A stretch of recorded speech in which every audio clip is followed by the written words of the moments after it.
নমস্কাৰ বন্ধুসকল মই মৃদুস্মিতাই মোৰ চেনেল আছামিজ বুক টিউবাৰলৈ আপোনালোকক পুনৰবাৰ স্বাগতম জনাইছো মই ইয়াত অসমৰ বিভিন্ন কিতাপৰ বিষয়ে আলোচনা কৰোঁ যেনে নাটক গল্প উপন্যাস ইত্যাদি আৰু মোৰ চেনেলটোলৈ যদি আজি আপোনালোক প্ৰথমবাৰ বাবে আহিছে তেতিয়াহলে চেনেলটো সাবস্ক্ৰাইব কৰি দিব আৰু সাবস্ক্ৰাইব কৰাৰ লগে লগে বেল আইকনটো প্ৰেছ কৰিবলৈ নাপাহৰিব যাতে মই দিয়া প্ৰত্যেকটো ভিডিও আপোনালোকে মই আপলোড কৰাৰ লগে লগে পায় আজি মই আপোনালোকৰ লগত হোমেন বৰগোহাঁইৰ কেইখনমান উপন্যাসৰ বিষয়ে আলোচনা কৰিম তাত আমি ভাল পোৱা প্ৰত্যেকখন উপন্যাসে হয়তো থাকিব বুলি মই আশা কৰি আজিৰ ভিডিওটো আৰম্ভ কৰোঁ আহক হোমেন বৰগোহাঁইৰ 9খন উপন্যাসক 4টা থুলত ভাগ কৰিব পৰা যায় মূলতঃ মানৱিক মৰ্যাদাৰ প্ৰশ্নটো অধিক গুৰুত্ব সহকাৰে উত্থাপন কৰা উপন্যাসখন হৈছে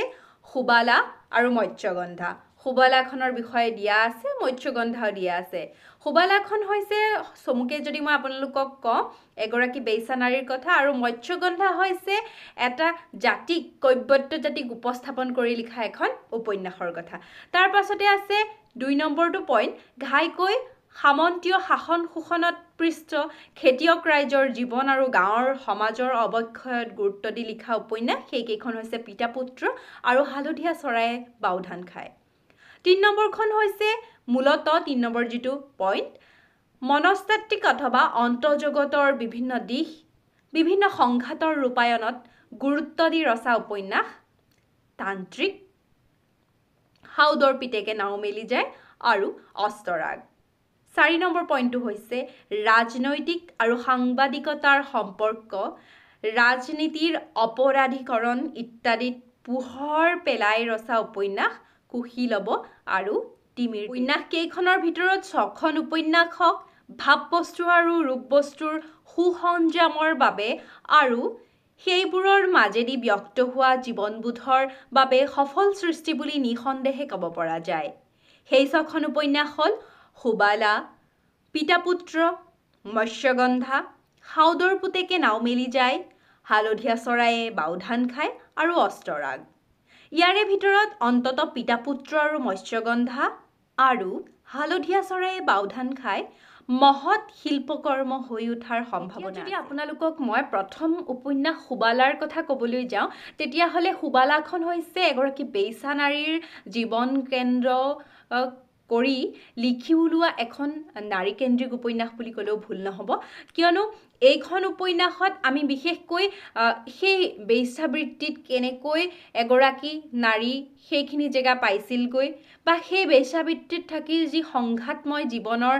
পাতনি মেলিছিল সেই কথা আমি সুবালাখনত পঢ়িবলৈ পাওঁ তাৰ পাছৰ উপন্যাসখন হৈছে হোমেন বৰগোহাঁইৰ মৎস্যগন্ধা এইখনো এখন সামাজিক ইয়াত কৈবৰ্ত জাতি বিশেষকৈ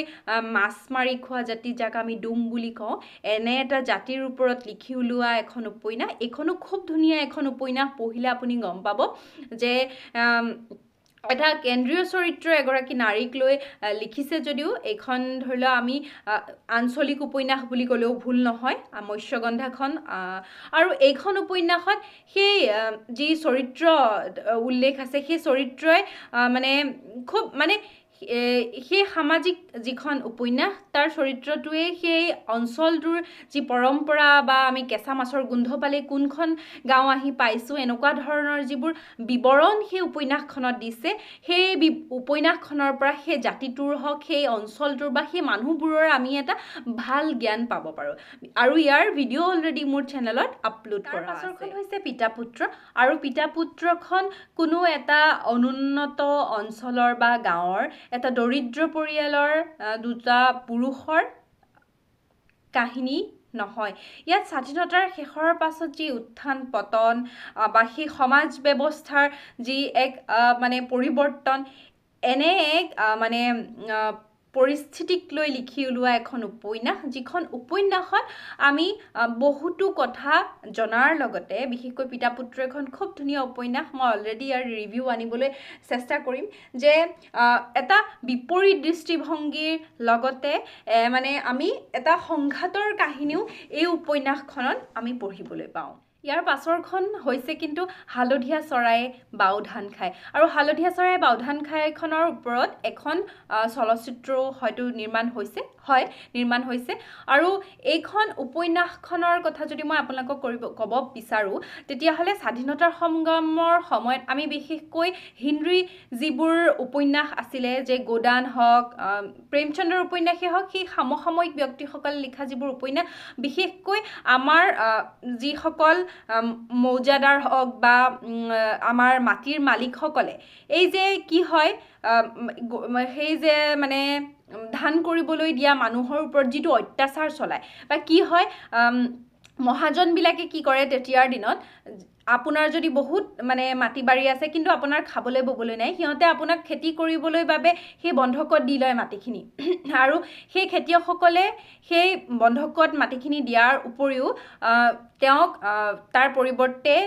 কি দিয়া হয় ধানো দিয়া হয় কেতিয়াবা ধানৰ যদি উৎপাদন বা শস্যৰ উৎপাদন কম হয় কিন্তু মহাজনক সেই সমান পৰিমাণৰ বস্তুখিনিয়ে লাগে এই তেনেধৰণৰ এটা বিষয় লৈ সেই যে মহাজনৰ বৰ্বৰতাবোৰৰ ওপৰতে এখন খুব ধুনীয়া উপন্যাস লিখি উলিয়াইছে হালধীয়া চৰায়ে বাওধান খায় বিশেষকৈ উপলব্ধি কৰিব পৰা অসমীয়া সমাজৰ এটা ব্যৱস্থা সেই সময়ৰ আৰু বিশেষকৈ স্বাধীনতাৰ আগৰ সময়ছোৱাৰ কথা যদি মই ক'বলৈ যাওঁ এনেধৰণৰ বহুখিনি মানে আমি উপলব্ধি কৰোঁ যে এনেকুৱা হয়তো আমাৰ সমাজতো হৈছে আৰু আজিও প্ৰায় হয় যিয়ে আমাক শোষণ নিষ্পেষণৰ কথা বিশেষকৈ এইখন উপন্যাসে আমাক উপলব্ধি কৰাব পাৰে ইয়াৰ পাছৰখন হৈছে হোমেন বৰগোহাঁইৰ এখন ব্যতিক্ৰমধৰ্মী উপন্যাস আৰু ৰহস্য প্ৰকাশ বা দৰাচলতে কেতবোৰ ভাৱধাৰাৰ প্ৰকাশৰ অছিলা হিচাপে ধৰিব পাৰি এইখন উপন্যাস আৰু ইয়াত মানে সেই ৰহস্যৰ তত্ত্ববোৰ ভালকৈ গম পোৱা নগ'ল আৰু মানে কি হৈছে ৰহস্যৰ সৃষ্টি কৰিব খুজিছে এই উপন্যাসখনে আৰু সেইখনৰ নামে হয়তো তান্ত্ৰিক আপোনালোকৰ ওচৰলৈ মই এইখন বহলভাৱে এটা ভিডিঅ' লৈ আহিবলৈ চেষ্টা কৰিম কোনোবাই তান্ত্ৰিক পঢ়িছে যদি মোক এবাৰ কমেণ্ট কৰিবলৈ ইয়াৰ পাছৰখন হৈছে অস্ত্ৰৰাগ ইয়াত এটা পৰম্পৰাগত কাহিনী আমি দেখিব নোৱাৰোঁ ইয়াতে কথোপকথন আমি পাওঁ আৰু কি হয় ইয়াৰ যদি মানে বিষয়বস্তুৰ দাবী অনুসৰিয়ে উপন্যাসখনত এটা দীঘলীয়া আলোচনা আৰু কথোপকথন মানে অন্তৰ্ভুক্ত কৰা হৈছে আৰু এই পৰম্পৰাগত কাহিনীভাগ এইখন উপন্যাসত হিচাপে এই উপন্যাসখন নহয় আৰু নিশ্চয়কৈ এখন অলপ বেলেগ ধৰণৰ উপন্যাস হ'ব আমি পঢ়িলে গম পাম ইয়াৰ পাছৰ উপন্যাসখন হ'ল খুব ভাল লগা এখন উপন্যাস মোৰ প্ৰিয় এখন উপন্যাস সেইখন হৈছে হোমেন বৰগোহাঁইৰ সাউদৰ পুতেকে নাও মেলি যায় নিশ্চয়কৈ হাঁহিটো দেখিলেই বুজিব পাৰে আৰু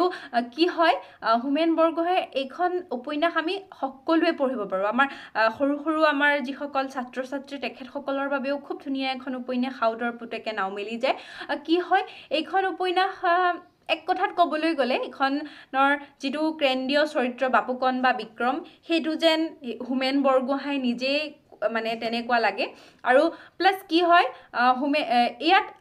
গাঁৱলীয়া এটা পৰিৱেশৰ কথা শৈশৱ কৈশোৰৰ হোমেন বৰগোহাঁইৰ দিনবোৰৰ কথা ইয়াত তেখেতৰ শৈশৱৰ পৰা কৈশোৰলৈকে যিখিনি অভিজ্ঞতা সেইখিনিৰ কথা আৰু আত্মীয়তা সামাজিক কাম কাজৰ সৈতে যি এক নিবিড় সম্পৰ্ক আমাৰ গাঁৱলীয়া মানুহৰ সেই কথা স্পষ্টভাৱে এইখন উপন্যাসত দাঙি ধৰা হৈছে তাৰ পাছৰখন হৈছে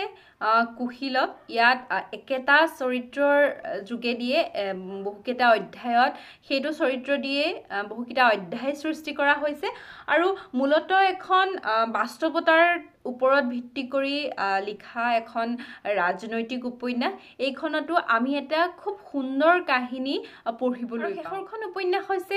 তিমিৰ তীৰ্থ আজিৰ আলোচনাৰ আৰু ইয়াত এজন সৎ নিষ্ঠাবান আদৰ্শবাদী সাংবাদিকৰ যি এক মানে জীৱন পৰিক্ৰমাৰ যি ধৰ্ম সংকট হয় আমাৰ আজিৰ সাংবাদিকসকলৰ আমি নিশ্চয় সাংবাদিক বন্ধুসকলেতো গম পায় কিমান ধৰণৰ মানে সংঘাতৰ সৃষ্টি হয় এটা সংবাদ গ্ৰহণ কৰিবলৈ যাওঁতে বা সংবাদটো প্ৰস্তুত কৰিবলৈ যাওঁতে তো কি হয় সেই সংঘাতখিনিৰ কথা আৰু বিশেষকৈ কি হৈছে বিভিন্ন প্ৰলোভন বা বিভিন্ন ডাঙৰ ব্যক্তি বা বিভিন্ন পৰিস্থিতিৰ মাজৰে নিজকে সেই সাংবাদিকজনকে কেনেকৈ দৃঢ় কৰি ৰাখি মিছা